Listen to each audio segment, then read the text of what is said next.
famously, chapter 2 says, faith without works is dead. In other words, it's a profession of faith that means nothing. The test from Satan is, can I get this brother or sister, this person, to yield to my ways, to give in to their own evil desires or the desires that I put into their thoughts? Practically speaking, there's a lot of people who struggle with social media and stuff like that. I pride myself in this. Welcome, and once again, welcome to another episode of our podcast, Your Call. My name is Samantha, and I am joined with my fellow co-host, Maps. Hello. And today we have our guests, David Simons and Isaac van Heerden. Welcome, y'all. Thank you. Welcome. Thank you so much. So please tell us a bit about yourselves. You can go ahead first. Well, my name is Isaac. I have the pleasure, sometimes displeasure, of attending church with Sam. And what I do for a living is I do quantitative research, which bleeds into some data science and machine learning. I've got a deep curiosity for people and the world, why people do what they do, how they think, and why we make the decisions we make. All right. So I am originally from Cape Town in South Africa, but have moved around the country quite a bit. But primarily, and for the longest time since I've returned from abroad, I've spent my time teaching the Bible. I've been told not to say a teacher because it makes it sound like I'm teaching kids. I'm a lecturer at a college. Based in Mpumalanga, outside of a town called Mashadadorp, at a mission station, missionary training college called Pure Light Missions. So I've been there since 2020, and my job is to train young people to preach the gospel to Africa. Wow. So we are here for our 8th episode entitled Overcoming Temptation.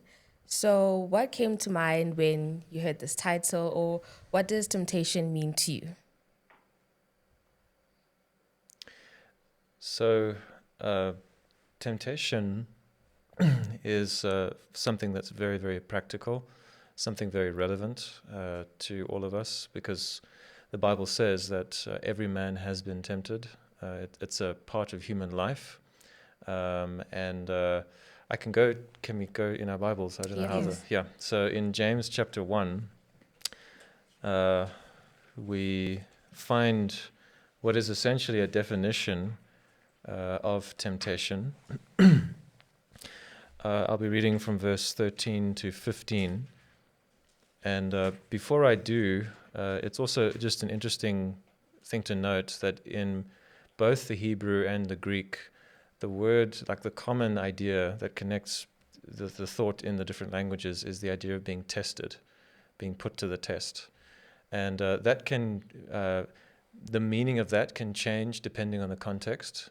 It can literally just mean you are being tested, your endurance is being tested in suffering. It can also mean that you are being tested as to your loyalty in the face of someone is enticing you to do something evil. So that would be the most common understanding of temptation. And that's what James is talking primarily about here in chapter 1. So again, the idea of a test. So in verse 13, he says, "Let no one say when he is tempted, I am tempted by God. For God cannot be tempted by evil, nor does he himself tempt anyone." So we'll maybe later on come back to this idea of God not tempting anyone. But for now, we see from this verse itself the nature or the kind of test that he's referring to here. And it's the idea of being tempted to do evil. That's clear from the passage.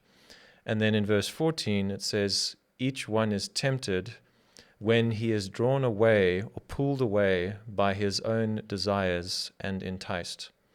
So verse 14 is like the center of this. This is like to me, one of the clearest, if not the clearest verse on essentially the dynamics of what happens when you are being tempted. And as a result, what a temptation is. It's a desire that draws you away contextually from what is good toward what is evil.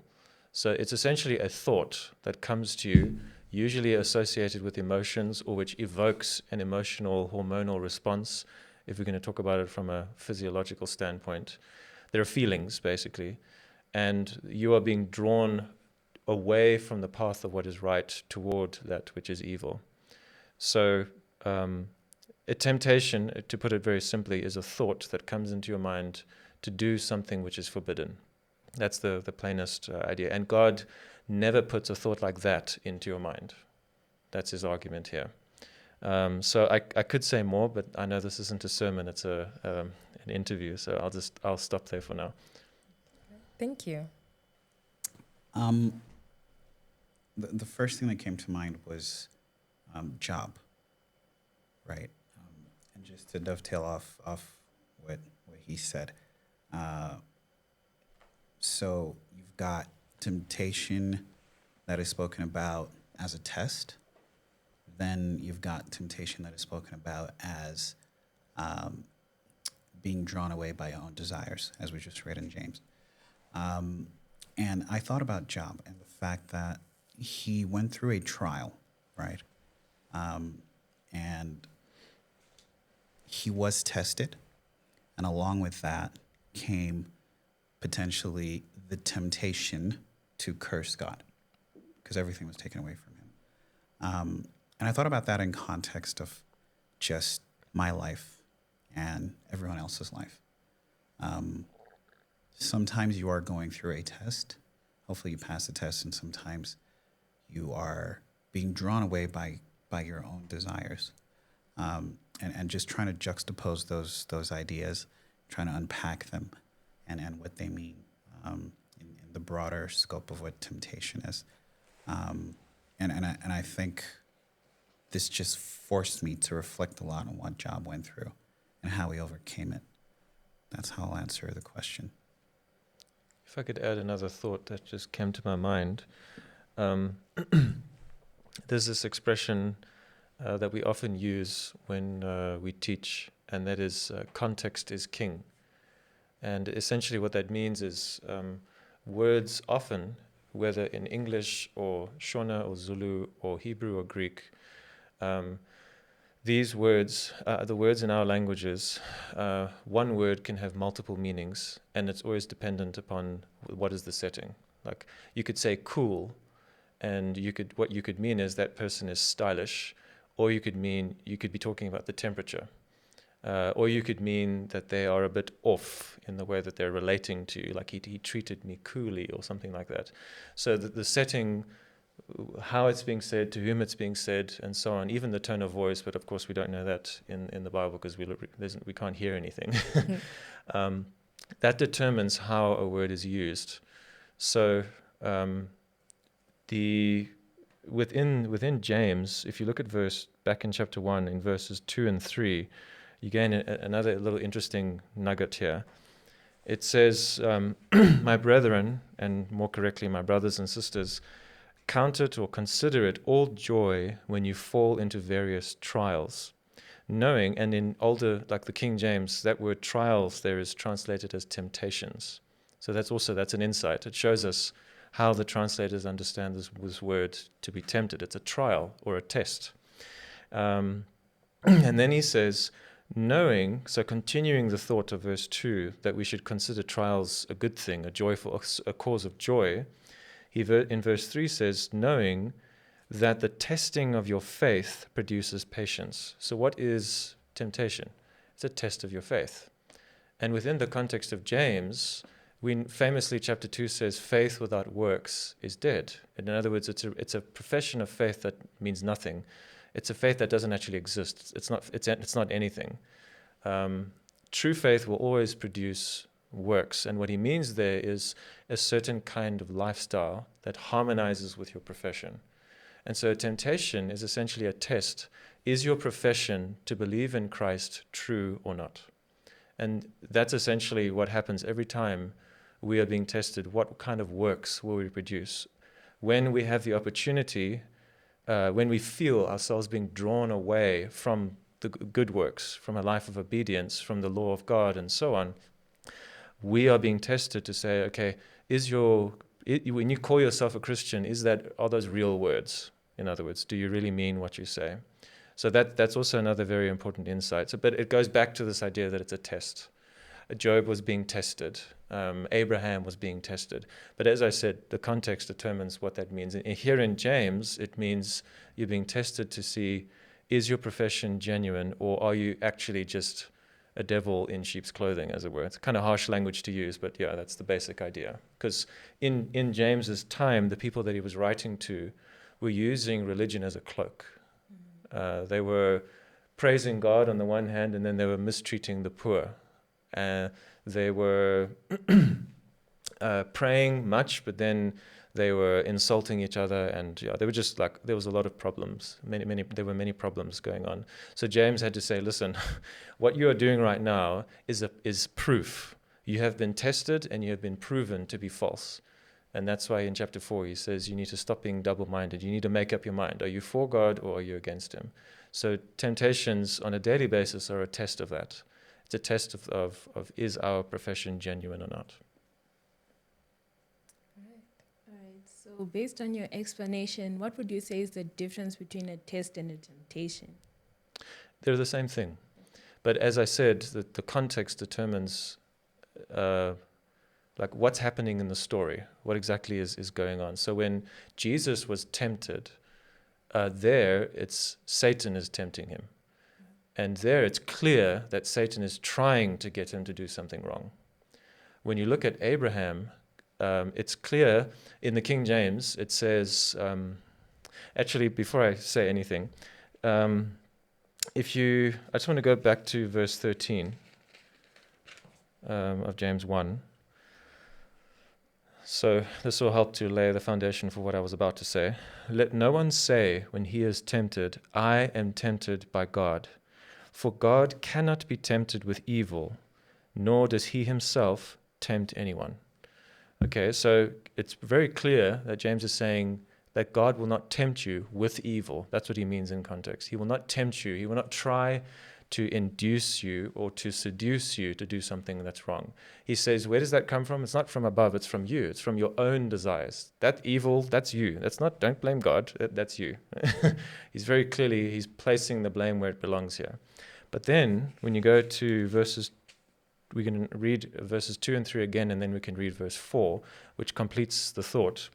He says, count it or consider it all joy when you fall into various trials, knowing that the testing of your faith produces patience.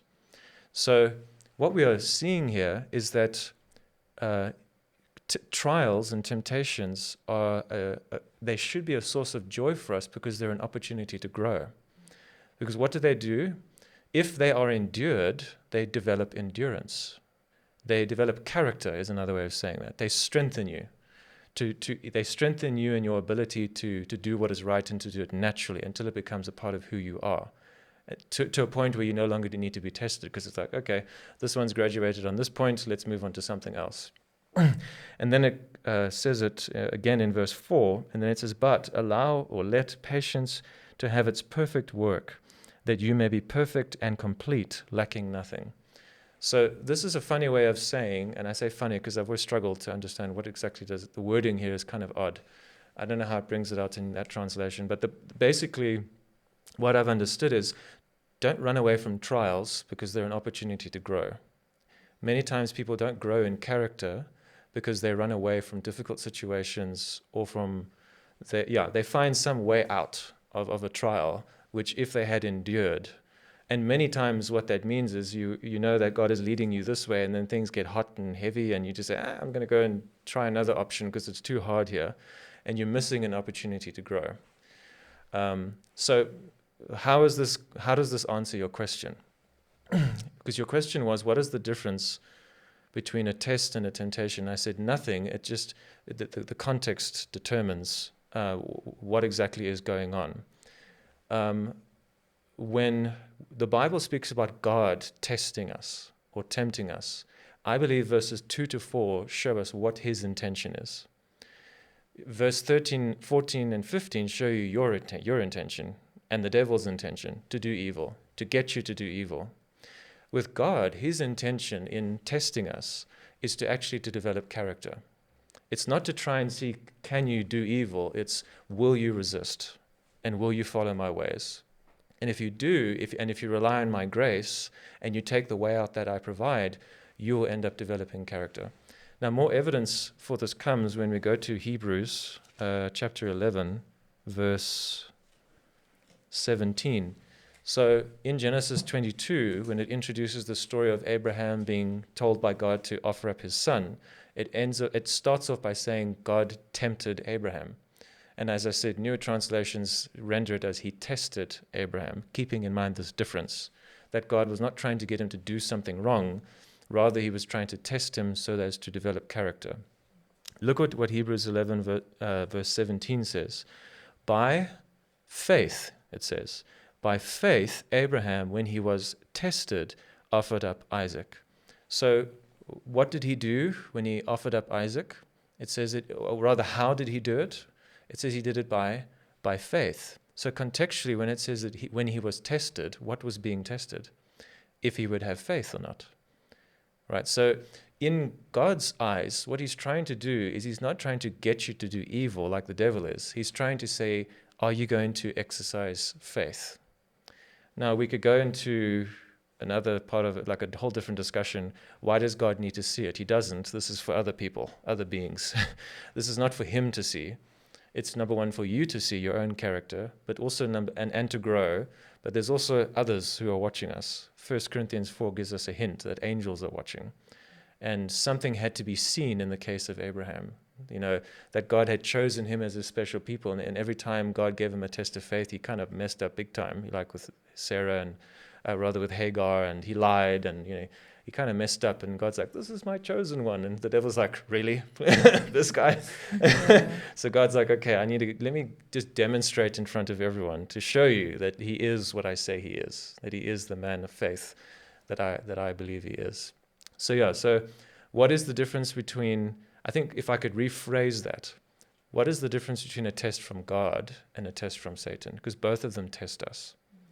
The test from Satan is, can I get this brother or sister, this person, to yield to my ways, to give in to their own evil desires or the desires that I put into their thoughts, into their minds? With God, he's testing, is your profession genuine? And can I get that profession to become even stronger and more genuine? Can I develop endurance? Can I root out of your heart every desire for evil and make choosing right a part of who you are and change your character? So that would be the way I would answer that question. That's a complete answer. Yes. Yeah. Wow. So how would you develop self-awareness or spiritual discernment in order to recognize when you are being tempted? Well, I think that there's two things there. So the question was, how would I develop self-awareness, right? The first is that I need to have a proclivity to understand my own desires, right? And the desires that I have that would lead me to want to do evil. For example, if I'm somebody who struggles with loneliness, right? Or I have a need for intimacy, okay? That's a desire. Whether it's bad or good, we can debate later. If I'm lonely, I want to fill that loneliness with something, okay? One way that I can answer to the need for intimacy or to loneliness is the following. Intimacy-wise, I could watch pornography, okay? Loneliness-wise, I could go hang around with a bunch of friends who are doing a bunch of bad stuff because that's what's available to me, okay? Understanding the need that I have is very important. And then understanding how to fill that need in a healthy way is also important. So like I said, I could choose to hang around with a bunch of friends who do something bad, or I could also choose to watch pornography, but then there's the opposite of that, okay? If I have a need for intimacy, how can I address that in such a way that doesn't lead me to temptation? If I'm feeling lonely, how can I address that in a way that doesn't lead me to temptation? One answer is, right, if I'm feeling lonely, I personally, I take a lot of joy from being around the youth at church, including Sam, right? And I have something to look forward to every week, which is that I'm going to be with the youth at church. That can fill in the gap for my loneliness. If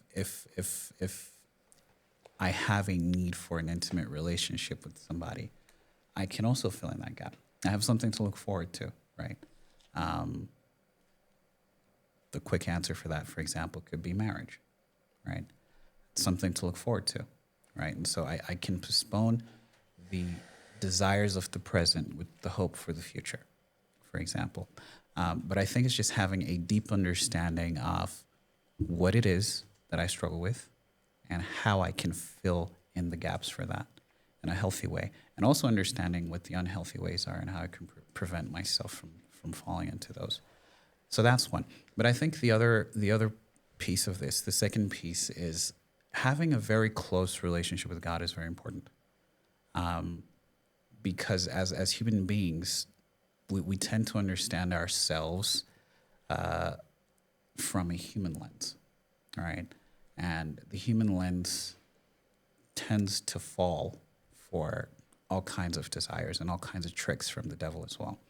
But if I am deeply grounded in the Word of God, if I'm deeply grounded in the character of God, right, and I continuously water that part of me, it is more likely than not, in my experience, that the things I struggle with or my understanding of myself changes, right? Yes, I'm a sinful human being, but because of God's grace and God's mercy, I'm redeemed, right? If you look at Job, for example, he was tested heavily, right? His wife told him, curse God. His friends were like, oh, you must have sinned very bad. And obviously Job struggled a lot. But I would like to believe that despite his struggles, his strong belief in God helped him understand where he's grounded in. And because of that, he was able to endure, right? The testing of our faith endures patience, produces patience. And through that, we know how his story ended. If you don't know, it ended really well. And that was because he was deeply rooted in God. Now, if you're not deeply rooted in God, it's very, very easy for you to be like, yeah, but I'm lonely, therefore let me do this. Yeah, but I crave intimate relationships, therefore let me do this. But if you know where you stand in, the business you stand on, you'll be all right. So just rephrase. Do you want to move on? No. No. It's fine. So can you just restate the question again? Just quickly? Oh, okay. So my question was, how do you gain self-awareness in order to recognize when you are being tempted? Yeah, so I really liked Isaac's answer, and I think in addition to that, what I would say is, going back to the definition of temptation, it's you are being led away from what is right. So I think the logical question would be, do you even know what is right? Because otherwise you won't even know you're being tempted. Because he can get you to do something that you don't even know is wrong, and you could be like destroying yourself, and you got no idea that this is something that God said you ought not to do. So yeah, basically being familiar with what Scripture teaches, that is a way of having self-awareness. You'll know this is not right. And then the other thing is, while I think we can find patterns in our lives where we habitually go back to stuff, whether it's like seeking fulfillment in pornography or whatever, numbing the pain through pornography or overeating or whatever it may be. There's many ways. The other thing is, the devil is extremely versatile, and he can come up with ways that you haven't even thought of. He can tempt you from angles so subtly different, but so different enough that you won't see it coming. So there's only one who knows every angle that the devil is going to come from, and that's God. And so it's insightful that Jesus in Matthew 26, he said, watch and pray so that you don't enter into temptation, suggesting to us that it is by prayer that we will be made wise against temptation. That's the ultimate power and wisdom that we will need. So actually, along those lines, go back to James. There was a verse that didn't make sense to me for quite some time until I read the whole thought. Verse 5. It says, James 1 verse 5, if any of you lacks wisdom, let him ask God, who gives to all liberally and without reproach, and it will be given to him. So usually, how do we use this verse? If you ever claim this promise as a promise, what do you use it for? Like writing exams or choosing the right life partner or something like that, right? Making decisions where you need discernment. But have you ever wondered, what has that got to do with anything else in the chapter? Because James wouldn't just randomly just put in, hey, if you need wisdom, by the way, you can ask God. I believe it's got something to do with the context. In other words, the thought that comes before and comes after. And what was he talking about just before? Temptation, right? He was saying, he starts off in verse 2, consider it a joyful thing if you fall into temptation because it develops character, but make sure that you face that temptation so that it can produce a perfect character in you. By the way, if you need wisdom, wisdom for what? Wisdom for facing temptation, right? Wisdom for knowing how to respond. And look what chapter 3 says. Chapter 3, verse 17 says, but the wisdom that is from above is first pure, then peaceful or peaceable, gentle, willing to yield, full of mercy and good fruits, without partiality and without hypocrisy. Now, these lists of characteristics are the wisdom that he is saying that you can ask for. In other words, what he's saying here is, in the face of temptation, if you don't know how to respond, what do? You ask God for wisdom to respond. If you are being tempted to be impure, wisdom to know how to be pure in that very situation. So in other words, even if you weren't aware of it, even if this is the devil is taking an angle that you've never thought of before, he's not coming with the loneliness approach, he's coming with lust, or he's coming with whatever it may be, you're tired or hangry or whatever, he's coming from some angle to get you to do the same sin, or maybe a different sin. What can you do? In that very moment, you can pray, God, give me the wisdom right now. And what is the assurance? He will give it, and he will give it to you abundantly, meaning you will have just the amount of discernment that you need. But Jesus' words in Matthew, with the one that I quoted previously, watch and pray, lest you enter into temptation. He was saying pray before the temptation comes. So in other words, we can pray that before we even leave our rooms in the morning, that God will give us discernment to meet temptations, to notice them when they come, and to beat them back and to resist them. But we can also, in the very moment of the temptation, we can ask God for wisdom and discernment, like Nehemiah. Nehemiah was standing before the king. He didn't have time to, hey, can I just quick toilet break and disappear? He couldn't leave, he couldn't move, but he could pray in his mind where he was, and God could give him the wisdom and the favor in the sight of the king. So basically what I'm saying is, in a very roundabout way, is human discernment is not enough. There's a place for that.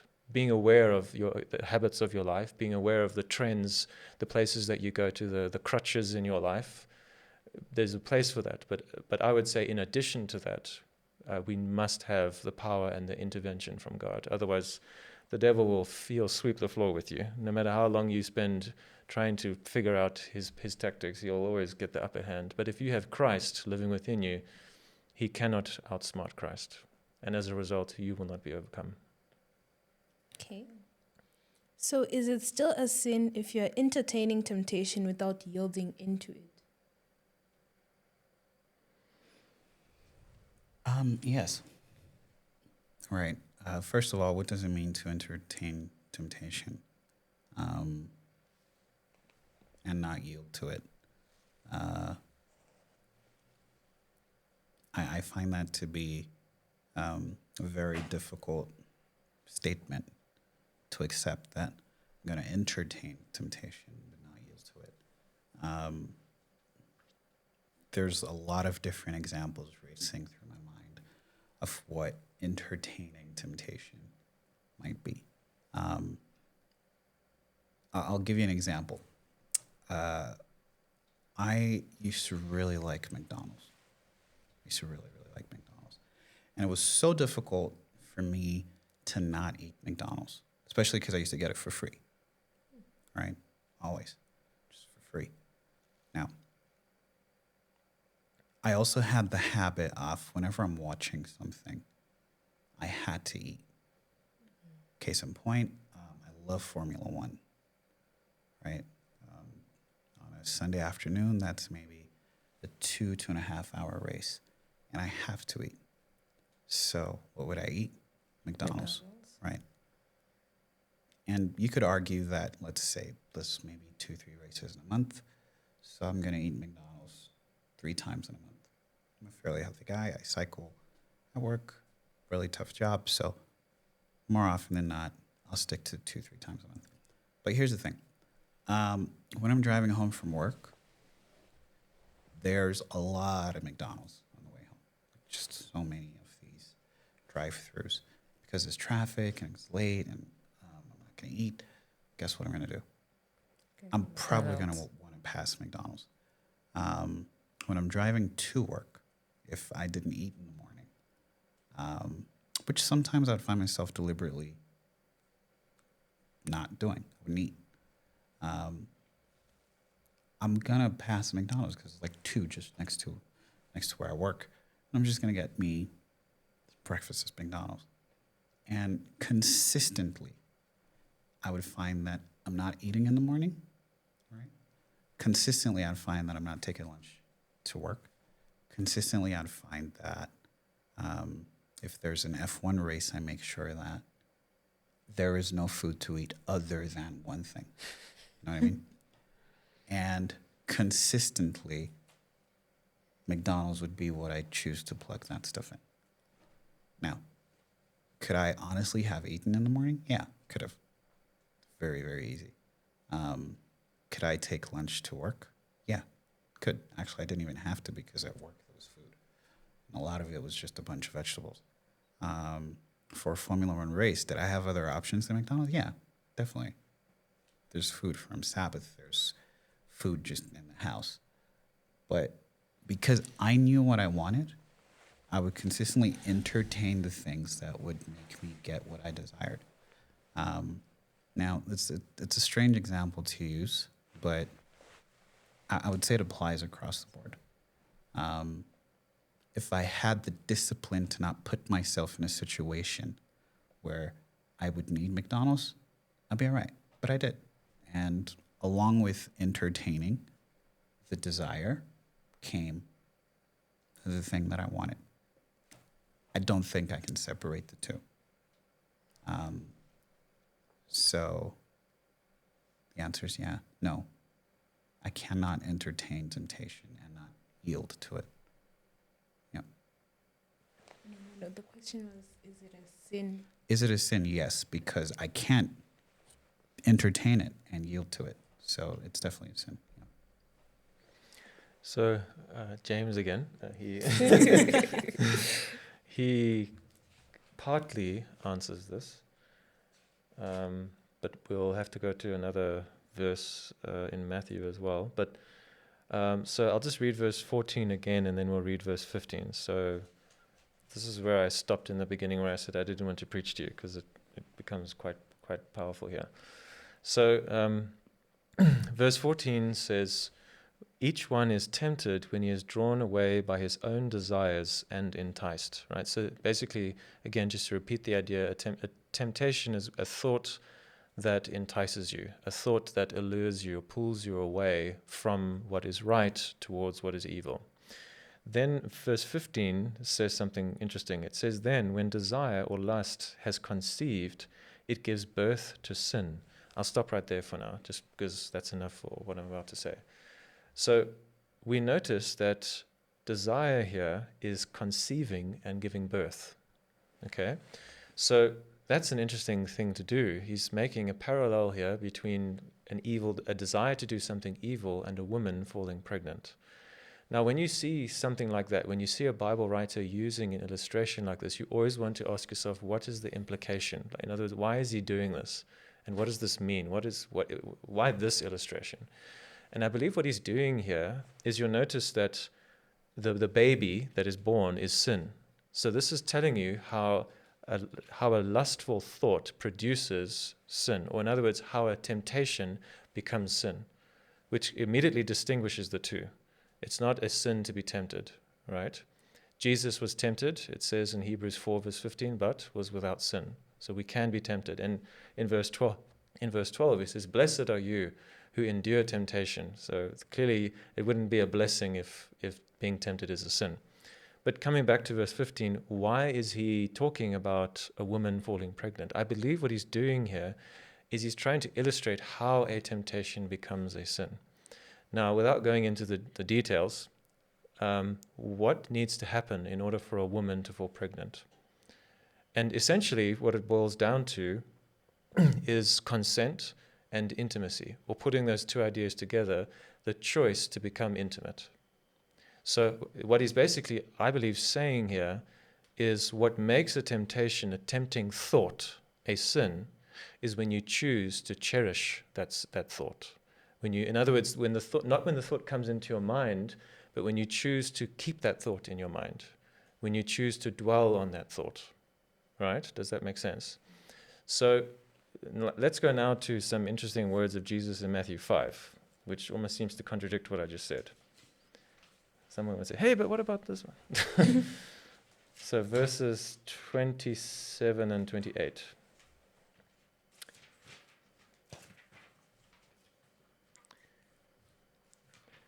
Matthew 5, verses 27 and 28. He said, this is obviously the Sermon on the Mount. He's explaining the deeper requirements of the law. So the Jews had come to the point where obedience for them was simply the outward act, and not violating it was simply keeping it outwardly. But Jesus was saying you can violate God's law in your mind without actually acting out the violation of it, if that makes sense. So here he talks about adultery, which of course is an act, as we all know it. He says, "You've heard that it was said to those of old, 'You shall not commit adultery.' But I say to you that whoever looks at a woman to lust for her has already committed adultery with her in his heart." So obviously here what Jesus is teaching us is that you can sin in your mind. You can murder someone in your mind by hating them or by cherishing racist thoughts. That's hatred. That's murder in God's sight. Even though you haven't pulled out a gun and shot the person and taken their life, you've violated the principle of the law. And in the sight of God, you are already a murderer, or in this case, an adulterer.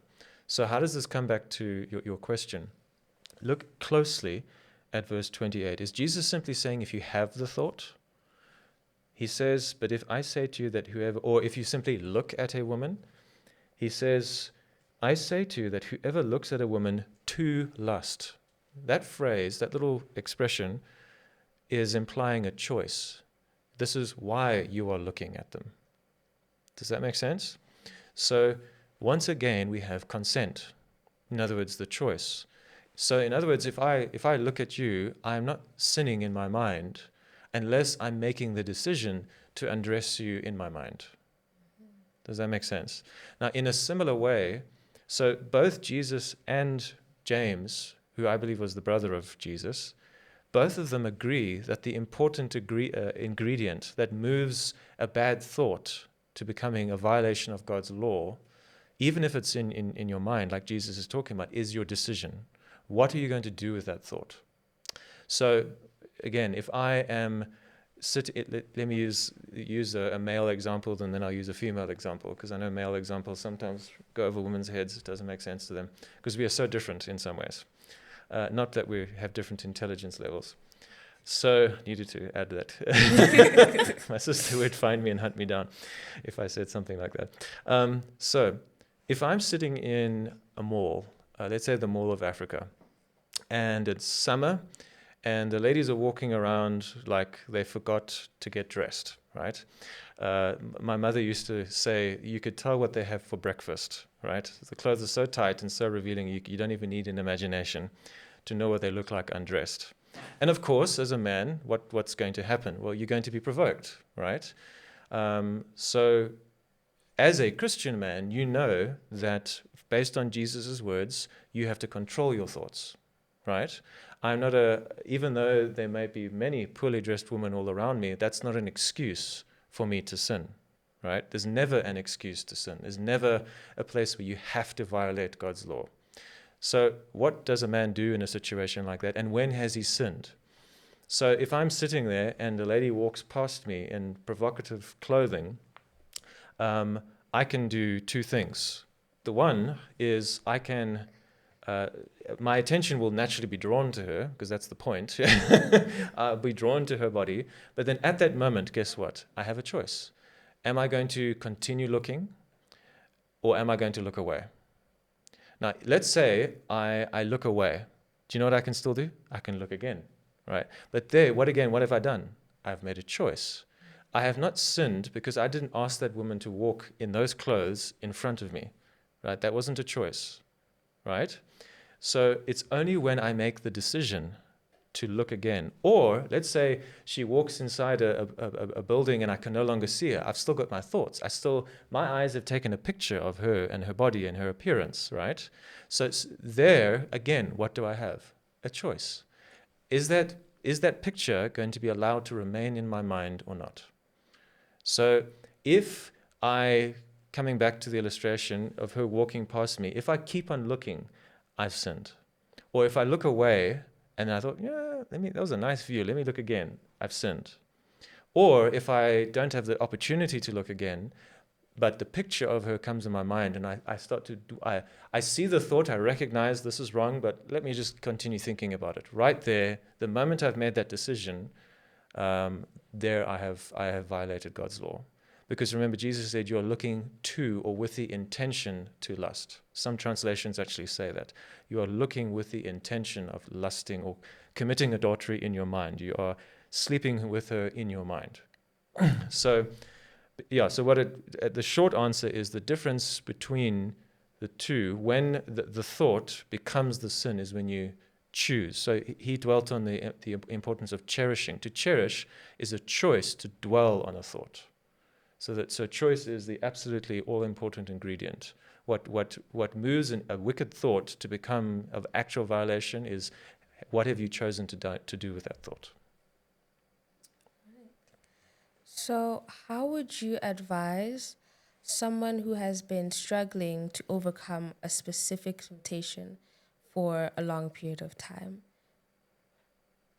Maybe to give an example, I know this temptation is coming to me in this form, and I get over it, and then maybe a couple months go by, maybe a year goes by, and I face the same temptation delivered in a different form.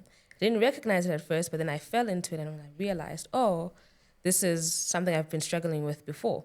Get over it, and then some time goes by, you fall into it again. How do you advise somebody who's going through that? Well, already in James, we've seen that James's response is ask for wisdom. Ask for that wisdom, which ultimately is the Holy Spirit coming to live in you and to give you the power and the intuition that you need to make the right decision in that moment. But I think also, knowing the definition, you also know how to deal with it, because what is it? It's a choice.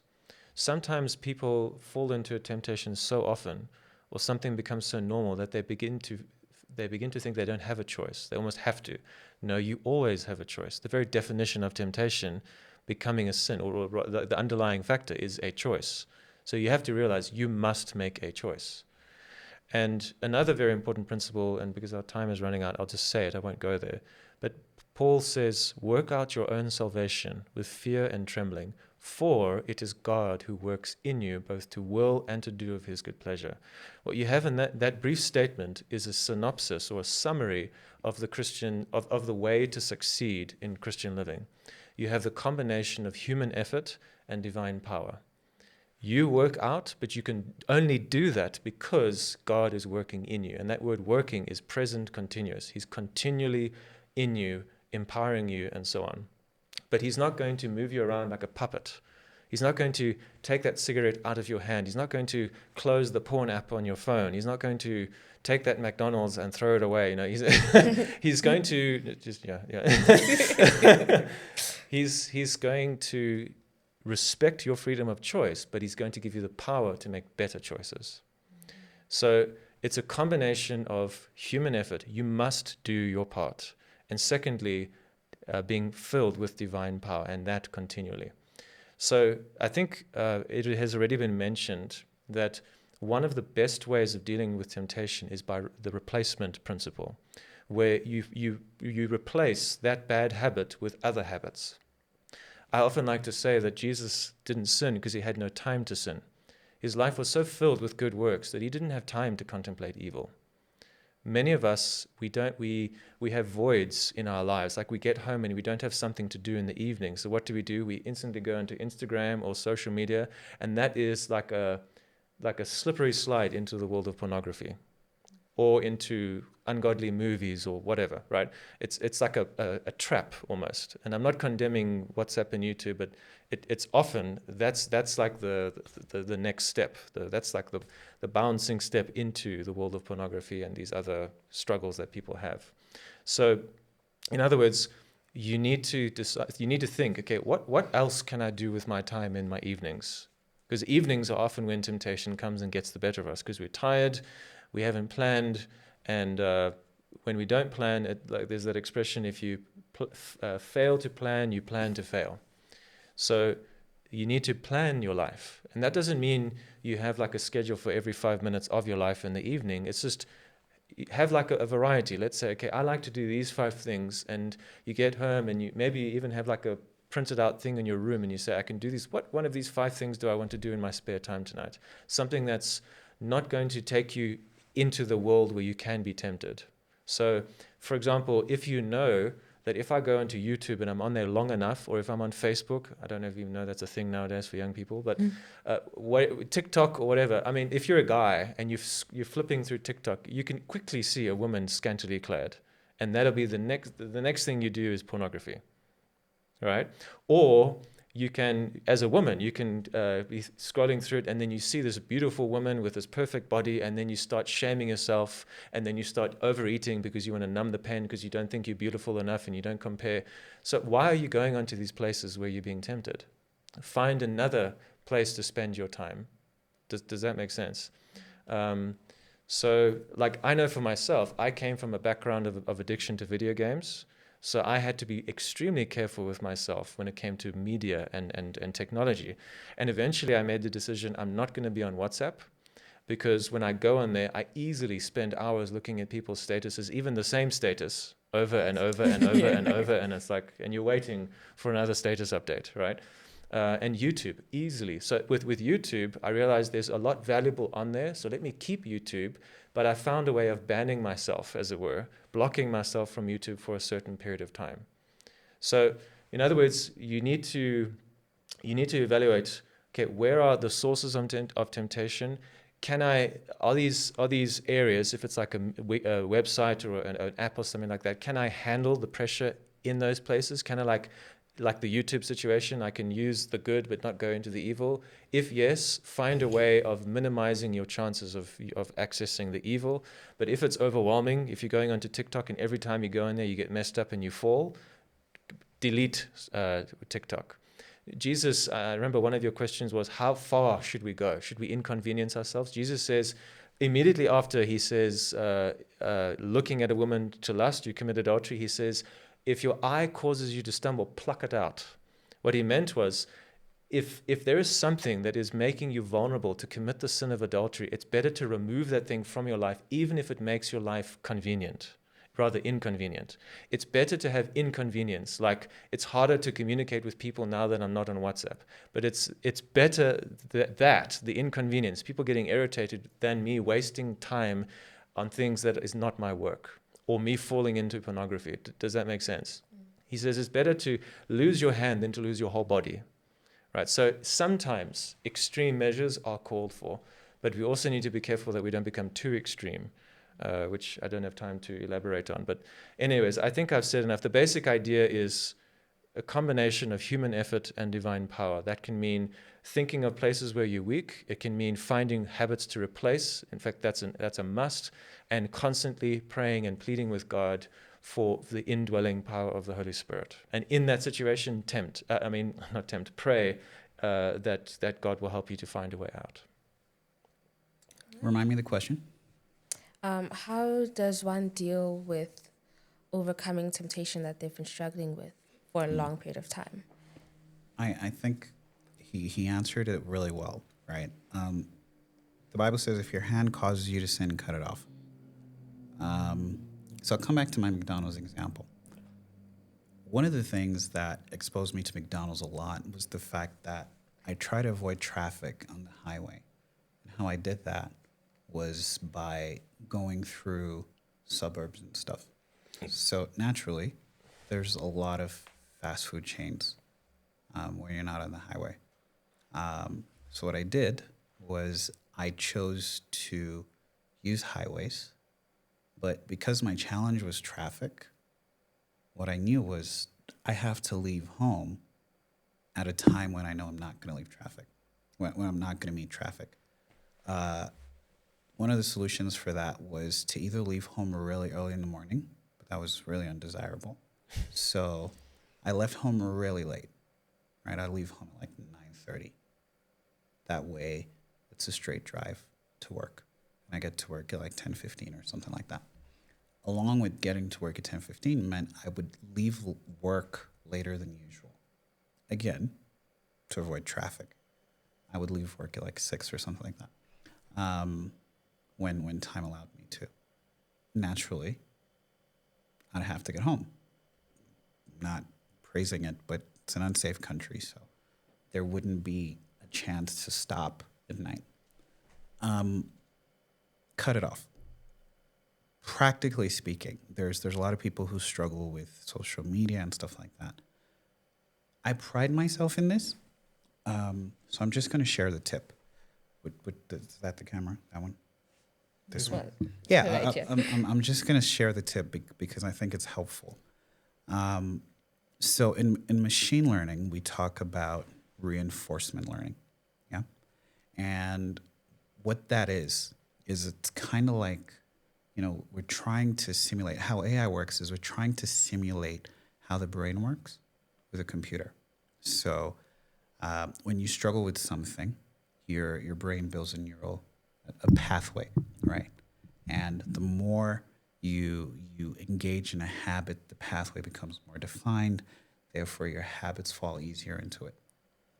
We try and do that with AI and machines and stuff like that. Very simple thing. The more and more you do something on YouTube, the more YouTube feeds you back the same content, right? And it's quite easy. So because I understand how these things work, what I've done is I make sure that I give YouTube, so you can try it at home, I give YouTube what I like and what I think is good for me. So not the wrong content, the right content. And I consistently search the same stuff. I consistently watch the same stuff. So if you come to my YouTube, it's going to look like this. I'm going to have a Formula One video. I'm going to have a video from the news. I'm going to have something food related. I'm also going to have something that has to do with the Bible, and something that's going to have to do with something very political all the time. And I consistently watch the same thing over and over. And if there's something that pops up, it's going to pop up. If I know that thing is bad for you, I'm not going to click it. I'm going to leave the app immediately. Or I'm going to just click on something that I know I like. And what I've avoided doing is falling into the trap of going down a rabbit hole over and over and over again. And as a result, I spend about 24 minutes a week on Instagram. I spend a lot of time on YouTube. But I spend time on YouTube doing the things that I like. So I don't leave YouTube feeling, oh my goodness, what I was just done. I leave it feeling good. I think you can apply the same principles across the board. Try it at home. Right. So we have come to the conclusion of our episode. David, Isaac, thank you so much for being with us. Samantha, is there any closing remarks you'd like to state to our viewers? Right. Don't forget to like, subscribe, share, and comment your thoughts on this episode. And that is the close of our episode. Right. Thank you so much, callers. We'll see you in the next episode.